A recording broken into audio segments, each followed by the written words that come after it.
Okay, magandang araw po mga ka-neighbors at magandang araw po sa ating lahat. So, another update na naman po tayo para sa ating project at medyo natutuwa nga po ako dahil tawag dito, napapass forward na po yung mga videos natin for today. Kasi nga sabi ko sa inyo ay malapit na po tayong matapos. So, abangan nyo po palagi at lagi kayong manood sa 6421 TV. Okay, sige po, proceed na po tayo. Okay, it's another beautiful morning po mga ka-neighbors at parang napaka-aliwalas ng panahon natin for today's aliwalas ng project na ginagawa natin.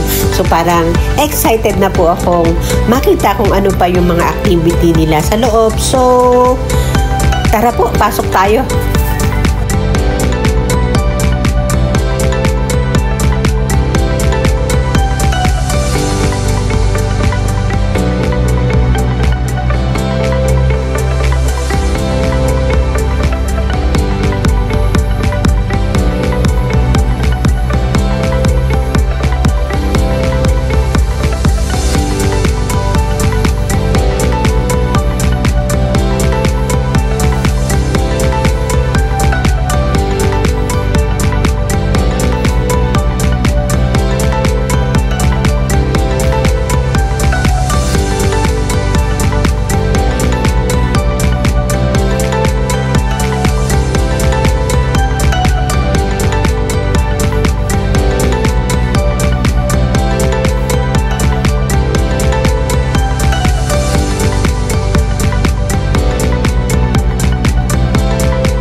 So ayan, nakita nyo po yung epekto ng paglilinis natin last time. Ayan, napakalawak na po ng galawan at wala na kayong matatalisod na something sa tabi-tabi kasi nga po ay inimis na or nilinis na at iniayos na sa isang tabi yung mga gamit na gagamitin pa syempre.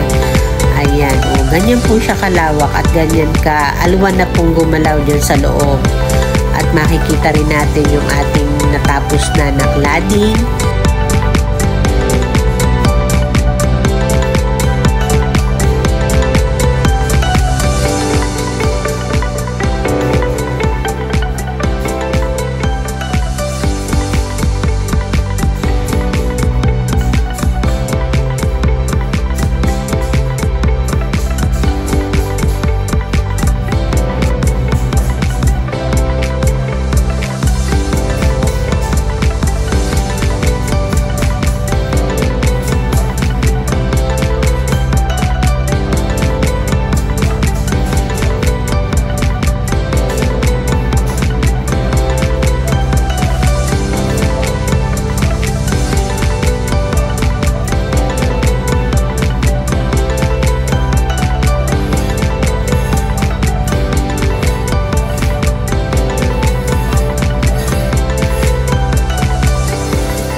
At syempre, bisitahin din natin itong CR area. Ayan, kung saan, kung dati nakita natin, nagtitik-tik pa nung mga pinagkabitan ng dating tiles. Ngayon po ay naikabit na yung mga tiles at ongoing naman yung pagkakabit doon sa flooring.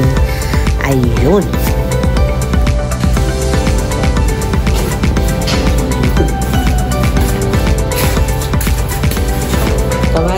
Tawagin natin si Kwan. Si Jeff, saka si The Bless para kumpleto kayo. Ay, andito sila lahat.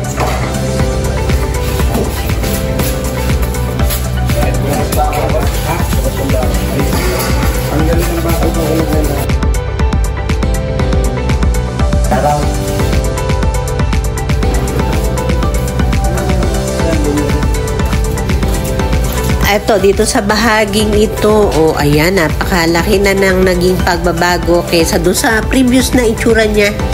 So, abangan po natin sa susunod kung ano ang magiging siya. And since almost finished na nga po yung loob ng terrace natin, ayan, at gagawa na sila o nag-aayos na sila ng andamyo para po sa pag-aayos naman ng mga pinakalaylayan ng unahan ng terrace natin. And soon, makikita na natin yung kabuuan ng bahay, kabuuan ng project. So, abangan nyo po yan. Ayan po mga ka-neighbors ang video natin for today at sana po ay nagustuhan nyo. Please don't forget to like and subscribe pa rin po sa ating channel. Thank you po sa inyong panonood. Bye po.